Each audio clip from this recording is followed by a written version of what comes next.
Nós estamos meditando no que o Espírito Santo inspirou o apóstolo João a escrever. Jesus está em Jerusalém. Ele está pregando, fazendo milagres. Eu já havia ouvido, claro, da perseguição dos fariseus, mas eu, estudando devagar o texto e lendo, relendo, me impressiona como os religiosos não davam paz para o Senhor. Eles querem matá-lo, eles querem matar Jesus. Não são assassinos contratados, são religiosos que querem matar Jesus. No domingo passado nós vimos os versículos 1 a 18, e ele conta no início uma parábola do pastor e da porta das ovelhas, e que são figuras dele mesmo. Ele é o pastor e ele é a porta das suas ovelhas. Nós vimos que no curral, às vezes no aprisco, outra palavra para curral, havia ovelhas que não eram dele. E ele então termina lá no versículo 18, ele diz: eu dou a minha vida, ninguém a tira de mim. Eu a dou por minha espontânea vontade, e eu tenho autoridade para dá-la e para retomá-la. Nós vamos retomar então aqui o texto e caminhar aos poucos, do versículo 19 até o versículo 39. Nós vamos ler algumas partes e tentando compreender, na dependência do Senhor, que Ele fale conosco. Diante dessas palavras, os judeus ficaram outra vez divididos.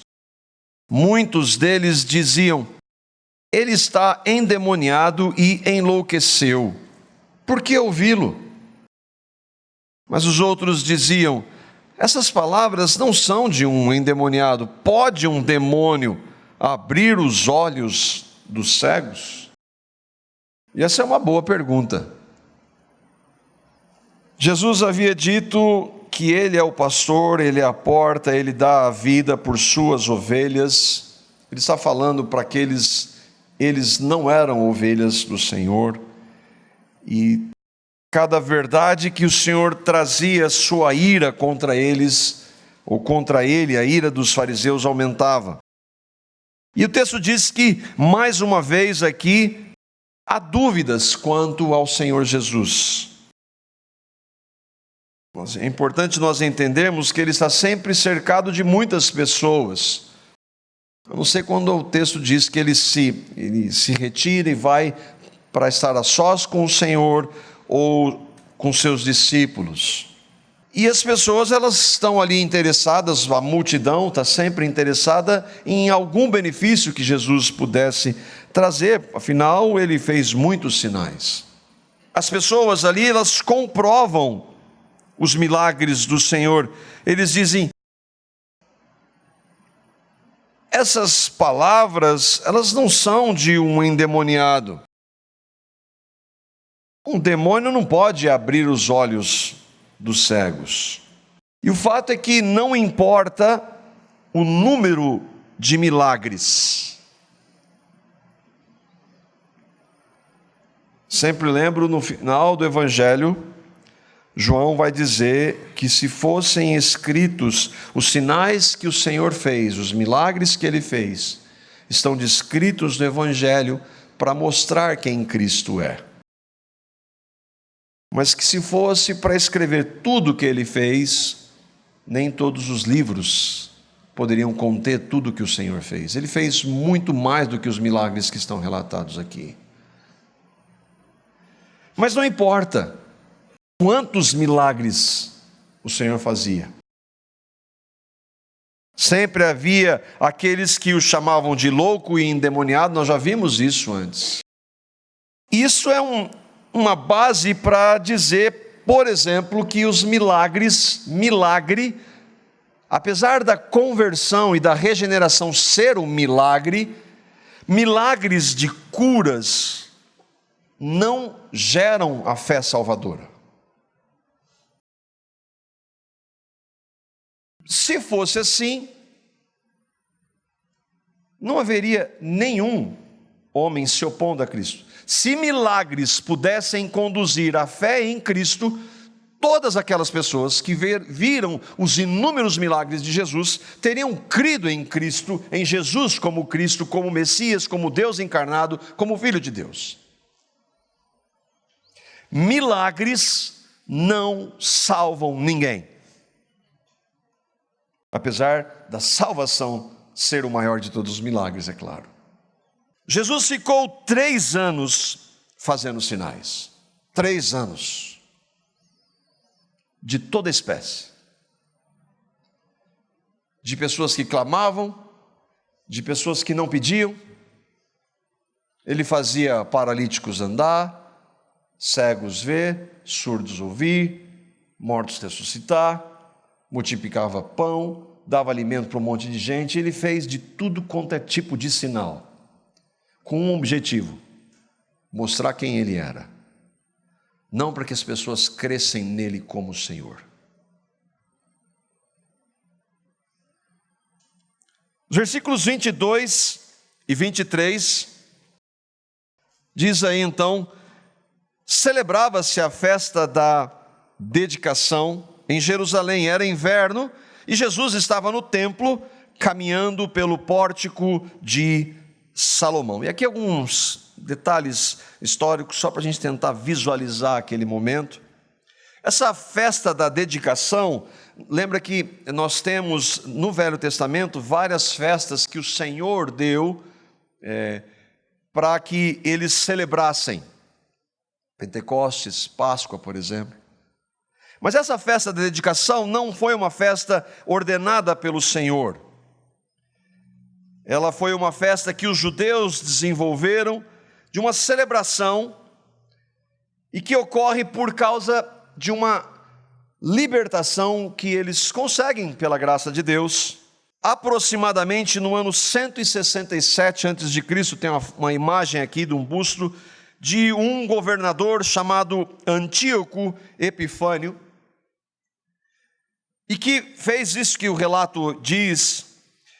No ano 167, Antíoco Epifânio ordenou a construção de um altar para Zeus, erguido no templo em Jerusalém, fazendo sacrifícios de animais imundos sobre o altar, e proibiu a Torá de ser lida e praticada, sendo morto todo aquele que descumprisse tal ordem.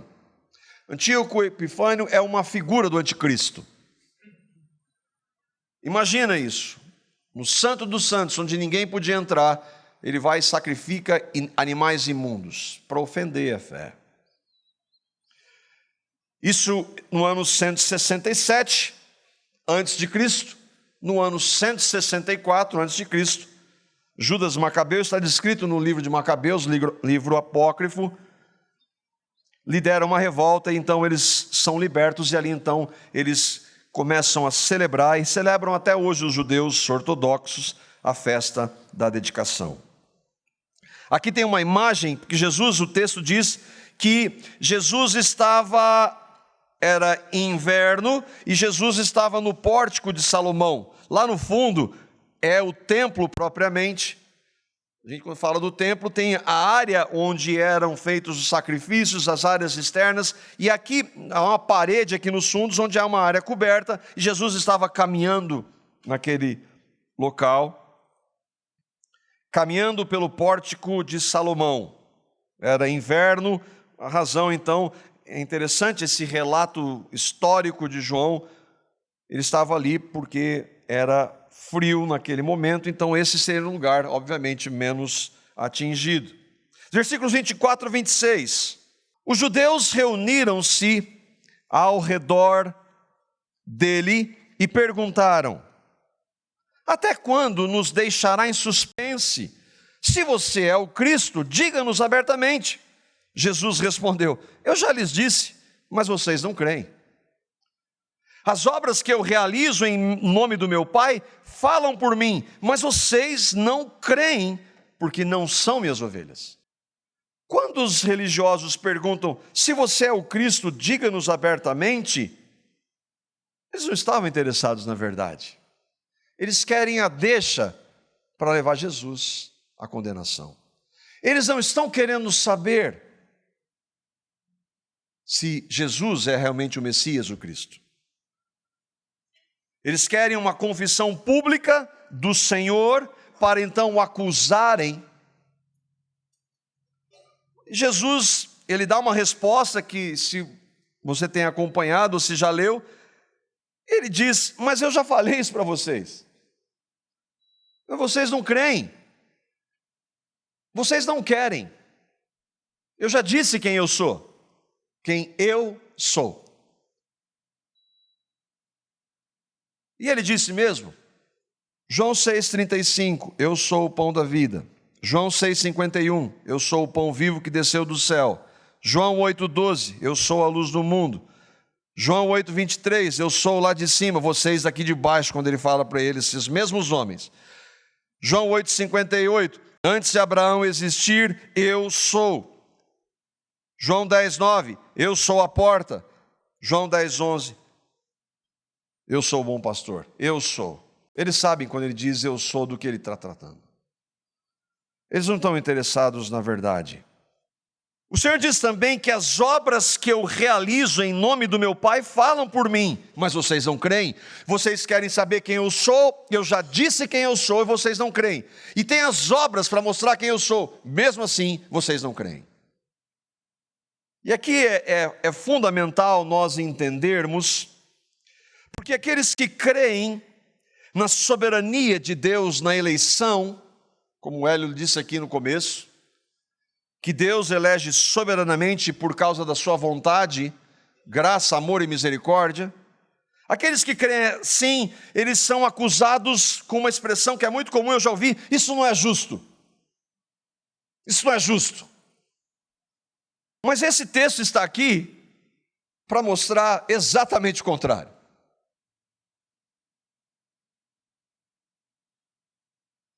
Primeiro, para um cristão ter a coragem de dizer que Deus possa fazer algo injusto, já é demais.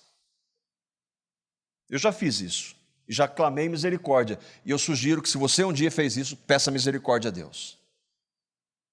Para duvidar, nós, e nenhum de nós aqui é justo, não há nenhum sequer, nós, com esse padrão de justiça que temos, questionar a justiça de Deus já é demais. Falando assim, isso não é justo, como se nós fôssemos. É só nós olharmos para qualquer instância de justiça humana, em qualquer lugar do mundo, para nós vermos qual é o padrão da nossa justiça. Eu não estou falando só do Brasil. Nós somos au concurso nesse padrão, em retratar nossa justiça. A soberania de Deus nunca, entendamos isso, a soberania de Deus nunca nega a responsabilidade humana. Nunca nega, e esse texto está aqui para mostrar. Esse e muitos outros. Nós vimos, ele disse: se você é o Cristo, eu já disse isso para vocês, vocês não creem. Os meus sinais mostram quem eu sou, vocês não creem. O que Jesus está dizendo? Vocês são responsáveis. Vocês não creem. Soberania de Deus não anula a responsabilidade do homem. É verdade que Jesus diz: vocês não creem porque não são minhas ovelhas. Mas eles não eram inocentes. Não há ser humano inocente. Entendamos isso, não há ser humano inocente, não há injustiça da parte de Deus. Se há alguém injusto, somos eu e você e toda a raça humana descendente de Adão. Nós nascemos assim.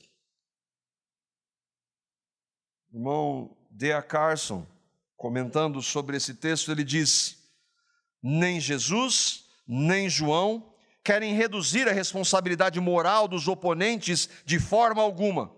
O fato de não serem ovelhas de Jesus não os desculpa, isso os condena.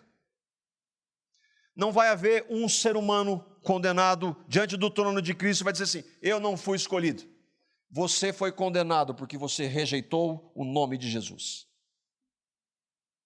Eu espero que seja claro. Todo aquele que for condenado vai ser justamente condenado. E quando digo justamente, é a justiça de Deus. Ele vai ter sido condenado por ter pecado contra Deus e por ter rejeitado a oferta do Evangelho.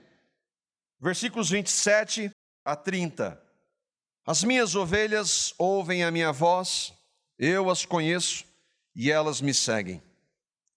Eu lhes dou a vida eterna e elas jamais perecerão. Ninguém as poderá arrancar da minha mão. Meu Pai, que as deu para mim, é maior do que todos. Ninguém as pode arrancar da mão de meu Pai. Eu e o Pai somos um. Você crê em Cristo? Dá para descansar nisso aqui? Dá para concordar quando alguém diz: olha, vai perder a salvação. Você crê em Cristo? Quem deu a salvação para você? Você pode perder. O Senhor faz aqui uma clara distinção entre os que não creem e as suas ovelhas. Minhas ovelhas. Minhas ovelhas não porque elas tenham querido ser. Minhas ovelhas porque eu quis. Porque eu as amei. Porque o Pai me deu.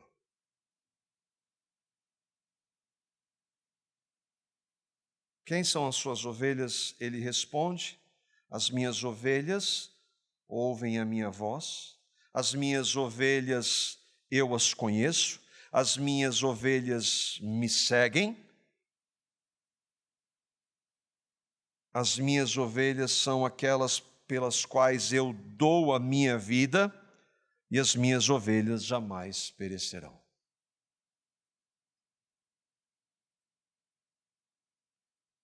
Quem são as ovelhas? São aqueles que nasceram de novo, foram regenerados. Ah, mas tem gente que diz que nasceu de novo e vive no pecado. Não, mas o fato de dizer não quer dizer nada. Alguém que nasceu de novo, nasceu do alto, do poder do Espírito Santo, tem uma vida transformada pelo Deus que converte. Essa pessoa, ainda que de maneira imperfeita, segue a Cristo. Então, porque alguém pode distorcer a graça de Deus, eu coloco alguns limites nela, porque as pessoas podem distorcer, porque podem usar da graça para libertinagem? Não, porque quem creu na graça, creu por causa da ação ou devida ação de Deus, o Espírito Santo, no interior daquela pessoa. Não foi alguém que disse para ela. As suas ovelhas vieram a crer em Cristo. Como? Você crê em Cristo? Essa é uma pergunta que nós precisamos compreender se nós cremos hoje. Você acha que você teve algum mérito em ter crido? Você é melhor do que aqueles fariseus? Eu e você somos? Você tem um cristão convertido pela graça de Deus, vai dizer: não, eu não sou melhor. Foi como o Hélio leu aqui. um grande cristão, um grande homem de Deus. Não existem grandes homens de Deus. Existe um Deus todo-poderoso que é grande e que faz de homens que são pó pecadores tementes a Ele. Aquele homem, Paulo, eu sou o pior dos pecadores. Você acha que ele batia no peito e dizia, eu criei, eu quis? Como as suas ovelhas vieram a crer nele, o Senhor Jesus dá a resposta, o meu Pai as deu para mim. Quando ele deu? Antes de existir tudo. Por que ele deu? Porque elas viriam a crer nele. Mas ninguém crê, ninguém busca. Ninguém quer a Deus. Não é isso que a palavra diz? Não há ninguém que busque a Deus. Como é que se você e eu cremos e o buscamos hoje, o que aconteceu? Se Deus diz que não há ninguém que busque. A ênfase é, se o Pai não nos tivesse levado a crer em Cristo, nós continuaríamos rejeitando como aqueles homens.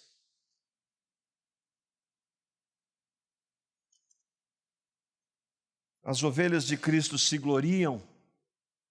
Não. Ovelhas de Cristo se dobram, se humilham e perguntam, Senhor, como o Senhor pôde me amar? Como o Senhor pôde se dar a pior das mortes por minha causa? Sabe qual que é o problema da soberania? O problema é que ela só glorifica a Deus. E nós, como queremos ser Deus desde o início, não gostamos. O problema da soberania é que não sobra absolutamente nada para nós. O problema da soberania de Deus é que ela nos humilha, não que ela nos coloca no nosso devido lugar de humilhação diante de Deus. No pó. Só que da mesma forma, quando nós entendemos que é Deus que faz tudo, sabe o que acontece? Eu descanso.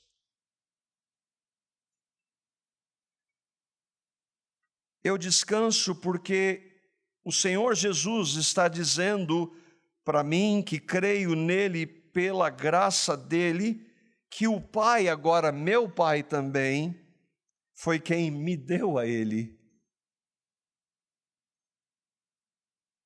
E ele está dizendo, o meu Pai é maior do que todos. Ele está dizendo, de maneira simples, ninguém pode desfazer o que o meu Pai já fez. Ninguém pode. Ninguém pode arrancar da mão do meu Pai. Você entende? Porque quando às vezes é revoltante você ouvir esse tipo de ensino de que você pode perder a salvação.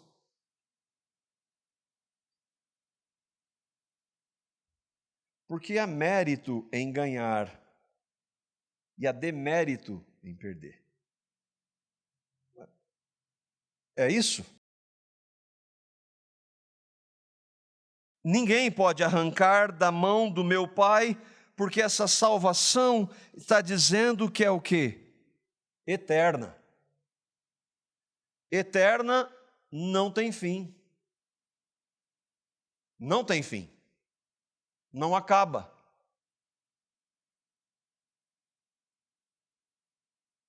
Os versículos 31 a 36. Agora os judeus creram, né? Agora eles creram. Novamente os judeus pegaram pedras para apedrejá-lo.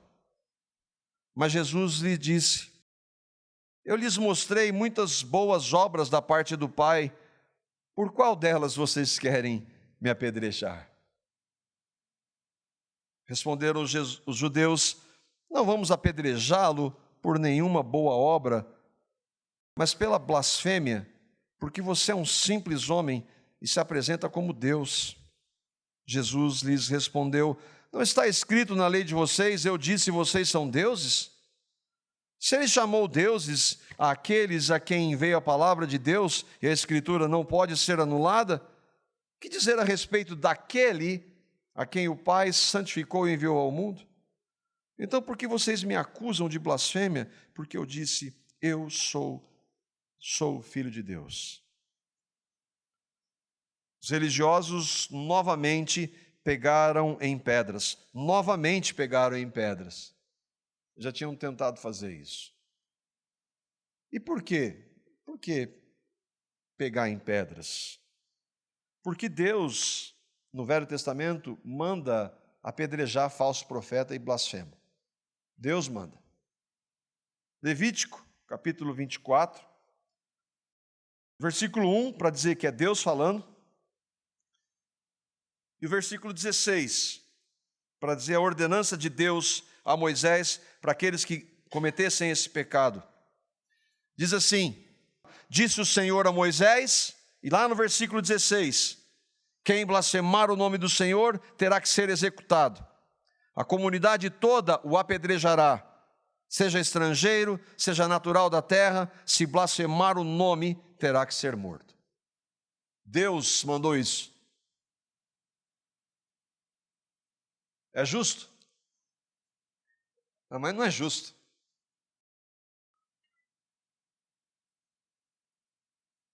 Deuteronômio, capítulo 13, versículos 1, 2, 9 e 10. Não dá para ler todo o texto. Deus falando novamente. Nós vimos se alguém blasfemar e se um falso profeta fizer sinais. Lembra a pergunta, pode um demônio fazer sinais, né? Se aparecer entre vocês um profeta ou alguém que faz predições por meio de sonhos e lhes anunciar um sinal miraculoso ou um prodígio, e se o sinal ou prodígio de que esse profeta falou acontecer, e esse profeta disser, vamos seguir outros deuses que vocês não conhecem e vamos adorá-los. E se esse profeta disser algo e acontecer, é de Deus? Versículos 9 e 10, você terá que matá-lo. Seja a sua mão a primeira a levantar-se para matá-lo, e depois as mãos de todo o povo. Apedreje-o até a morte, porque tentou desviá-lo do Senhor, o seu Deus, que o tirou do Egito, da terra da escravidão. Aqueles religiosos, por não serem ovelhas, rejeitarem a Cristo, estão associando esses textos a Cristo. Ele é um blasfemador e ele é um falso profeta. Você é um simples homem e se apresenta como Deus. Isso é blasfêmia. E é blasfêmia. Seria blasfêmia se ele não fosse Deus. Mas ele é Deus. E aqui um pequeno adendo. Deus ordenava, como lemos, está claro no texto, no Antigo Testamento, que falsos profetas fossem mortos. Imagina hoje. Ah, Deus mudou? Não, Deus não mudou. A severidade de Deus mostra o seu zelo por sua palavra e pelo seu povo. Lembra aqui? O falso profeta desvia o povo de Deus. Por isso a punição é severa. Um falso profeta deturpa a palavra de Deus. Por isso a punição é severa. Deus não muda. Ah, mas então é para apedrejar um falso profeta hoje? Não. Mas a punição mudou? Não. Ela foi prorrogada.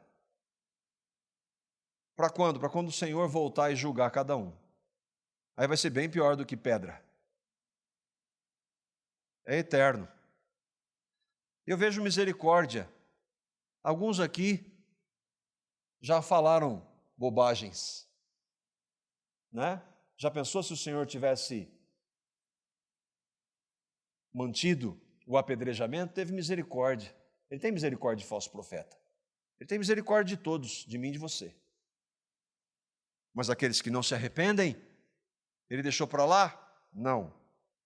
A condenação desses está reservada para o fim. Mas o caso que nós estamos vendo aqui, os religiosos, eles não conseguiam e eles não queriam ver quem Jesus é. E o que o Senhor disse ali numa passagem complexa, o que ele quis dizer? Jesus está falando para eles, citando o Salmo 82, Na lei está escrito: eu disse, vocês são deuses. O que significa isso?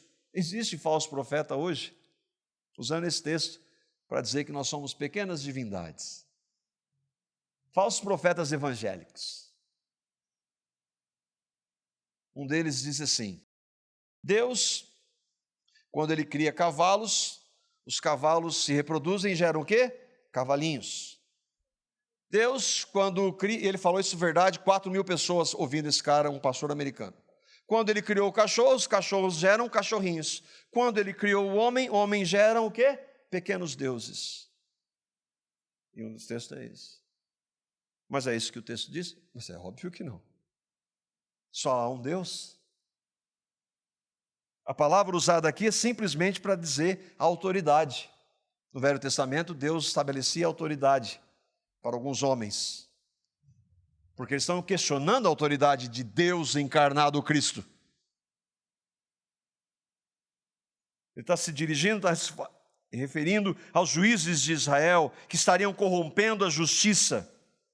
A palavra Deus refere-se a magistrados, juízes e outras pessoas que ocupam posições de autoridade.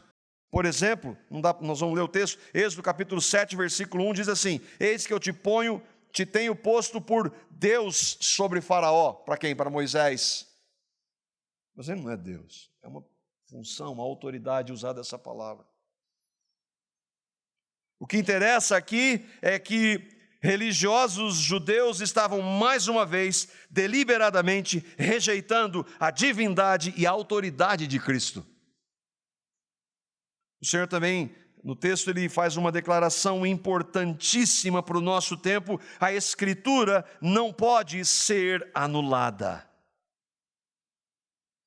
Irmãos, o Antigo Testamento é Deus falando, assim como Jesus falando, assim como João escrevendo. João, Marcos, Lucas, Paulo, Judas, Pedro, todos eles estão escrevendo palavra de Deus.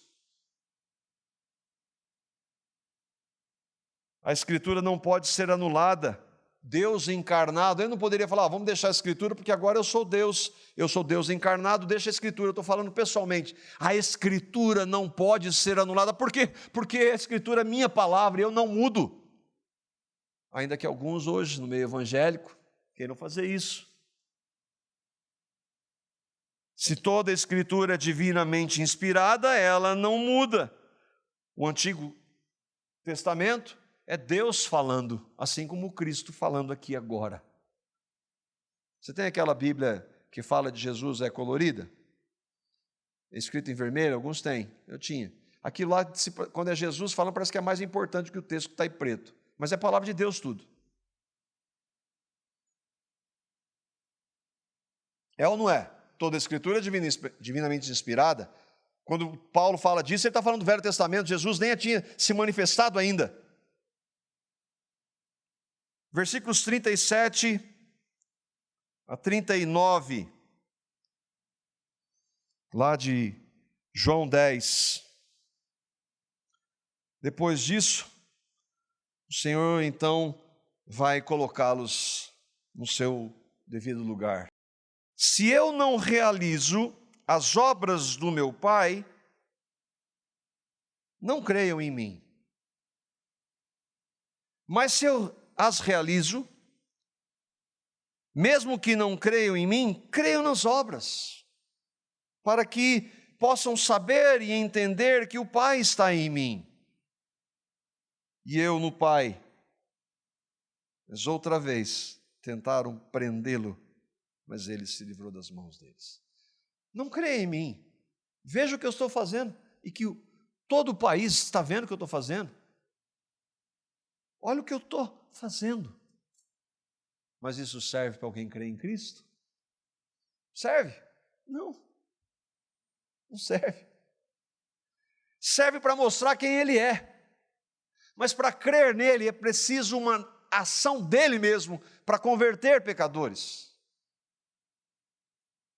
Nós estamos vendo aqui, irmãos, e às vezes eu ficava lendo o texto e falava: mas esses fariseus é demais isso. Mas aí Aí, a hora que eu leio, eu penso assim, mas eu sou esse.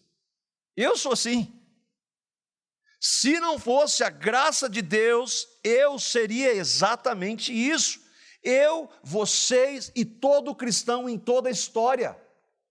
O que aconteceu de diferente? Deus agiu. O homem natural, mesmo religioso, não quer a Cristo. Você consegue ver? Ele não quer a Cristo. Ele não quer. Aqueles homens examinavam as Escrituras e buscavam ter nelas a vida eterna, mas a vida eterna estava na frente deles e eles não o queriam. Eles não queriam. Vê responsabilidade? Eles rejeitaram. A grande questão, irmãos, é que se nós queremos hoje, não foi porque nós queríamos, foi porque Ele quis, por amor, graça e misericórdia por nós. Não há mérito nenhum em nós. Aqui é como se Jesus estivesse dizendo: esqueçam as verdades que eu digo, esqueçam o ensino verdadeiro que eu trago, esqueçam tudo que a Escritura fala a meu respeito, desde o início. Considere pelo menos o que eu estou fazendo de sinais, mas isso não foi levado em conta. Por quê? Porque eles não tinham natureza para isso. Se Deus não fizesse uma intervenção. Os religiosos responderam como? Outra vez tentaram prendê-lo e o Senhor se livra das suas mãos. Não que Jesus estivesse correndo deles. Não, agora, lembra que ele falou? A hora que eu quiser eu vou para a cruz. Eu vou para a cruz quando o meu Pai determinou antes de existir tudo. Ele usou vocês que querem me matar, usou os romanos que fizeram injustiça, mas tudo isso está no controle soberano de Deus. Eu vou para a cruz a hora que eu quiser.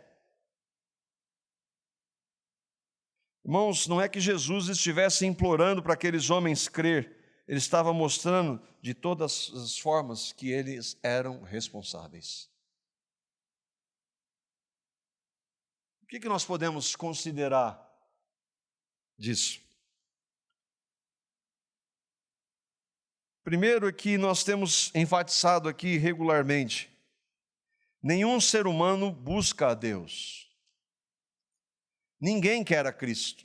Pode querer a religião evangélica, a sociabilidade do meio, pode gostar do estilo de música, de ser recebido pelas pessoas, mas a Cristo ninguém quer. Ninguém quer.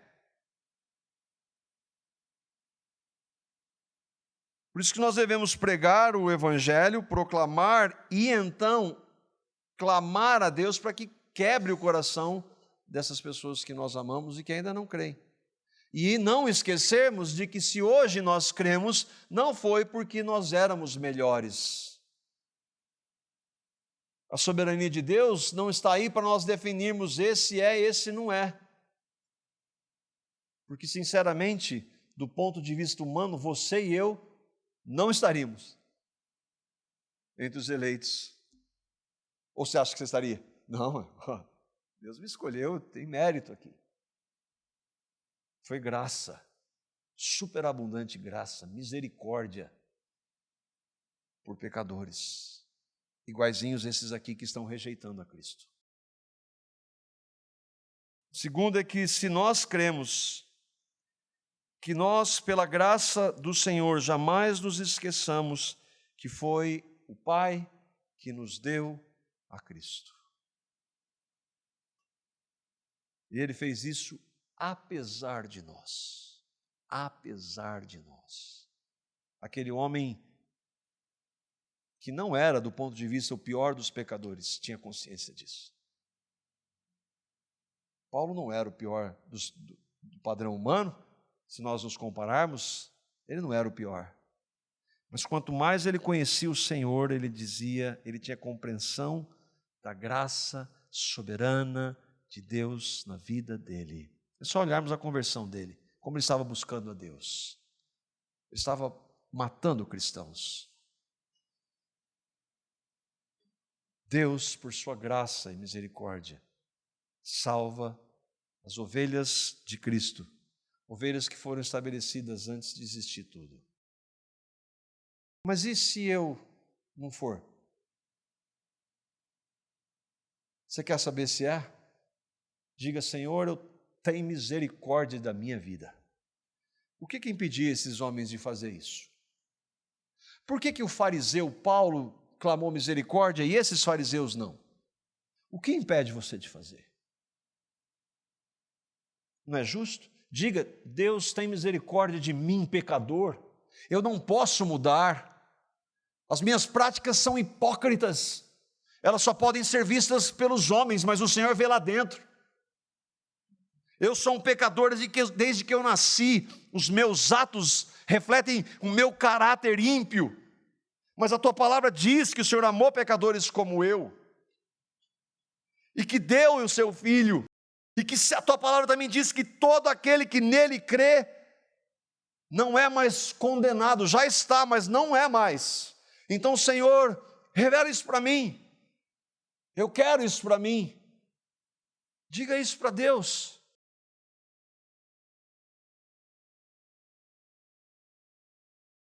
Que o Senhor tenha misericórdia, irmãos, de cada um de nós. Daqueles que pela graça já creram. Daqueles que ainda resistem. Lembra, ainda resistem. Porque todos nós que cremos hoje resistimos. Mas a sua graça é irresistível. A graça de Deus quebra qualquer resistência humana. Que o Senhor, na sua maravilhosa graça, quebre a resistência no seu coração, se você ainda o rejeita.